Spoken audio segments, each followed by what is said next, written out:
consequence. When you have Marxist ideologues as tenured faculty members pushing their Marxist agenda on American citizen children, this is what you get, a fusion of Marxism and Islamism. And they all are involved in anti-Americanism. They hate the country, which means they hate you. Well, you see the hell that's breaking out on our college campuses, and not just on our college campuses. Let's be honest with each other. This anti-Semitism, absolute Jew hatred, America hatred, Israel hatred, has been percolating for a while. It started with Obama, probably before him, but it really got a big push with Obama. The last years of the Obama administration, you can look this up, he made it a priority to import migrants into the United States from heavily Muslim countries.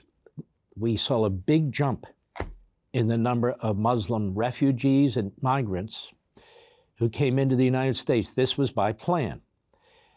Now, what's the problem with that? The problem is, ladies and gentlemen, when you're destroying the assimilation process within the United States, that is, with these Marxist professors, Marxist authors, with a media that hates our country, people who come into the country with their own culture are not assimilated into our culture because our culture is being attacked. From our educational institutions, that is public schools, colleges, and universities, through our media and our entertainment. That's why CRT, DEI, ESG, and all the rest of the Marxist alphabet soup is so damaging to the country.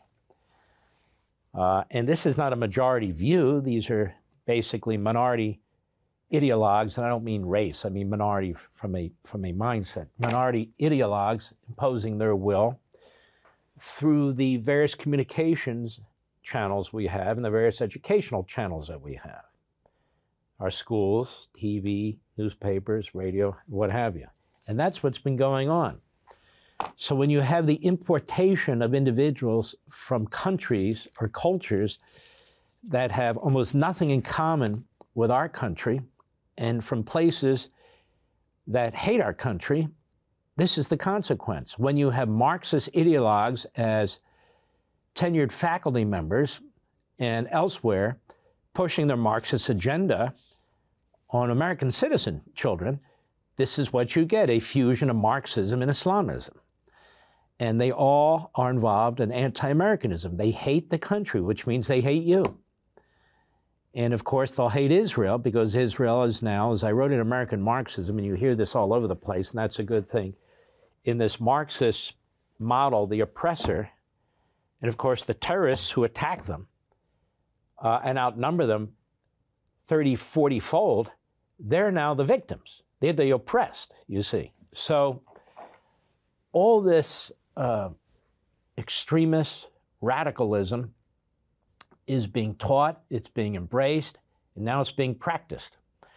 And it's also being funded. It's being funded by Democrat Party billionaires through dark money contributions, laundered through organizations. Soros is one of the many billionaires behind it. These are the same people funding the Biden campaign and funding the campaign for Democrats in the House and the Senate, which is why they almost uniformly line up against Israel and line up against America and line up against Trump. They will do anything for power. And so it's the same forces behind the so-called establishment Democrat Party, which is a radicalized Marxist party that has a big wing of Hamas Islamists, and the Islamist movement that's funded by the Hamas network. George Washington University Project on Extremism lays it all out, and also funded by Qatar.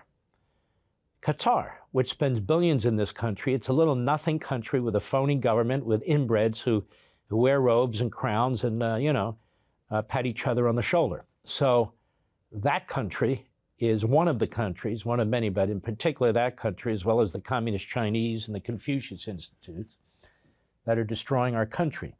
TikTok, the Communist Chinese, brainwashing our children and our grandchildren. And Russia has a massive propaganda effort underway as well. So this lays the groundwork for what's going on.